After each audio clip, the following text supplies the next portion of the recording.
আমাদের বোনদের যখন পিরিয়ড চলে তখন নাসারারা কি করে দেখেন, খ্রিস্টানরা তারা সবকিছু করে, কোনো বাজ বিচার রাখে না, তখন এমনকি ফিজিক্যাল ইন্টিমেসিতেও যায়। যখন আমাদের বোনদের পিরিয়ড চলে তখন তারা ফিজিক্যাল ইন্টিমেসিতেও যায়, কোনো বাজ বিচার নাই। এটা হচ্ছে নাসারাদের অবস্থান। আর ইহুদিদের কি অবস্থান?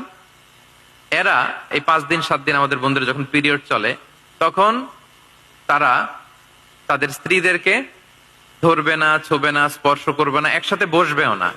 তাদের ঘরে আলাদা একটা স্পেশাল রুম রাখে, ওই রুমের ভিতরে, ওই ঘরের ভিতরে তাদের 5 দিন 7 দিন ওইখানে কাটাইতে হয়।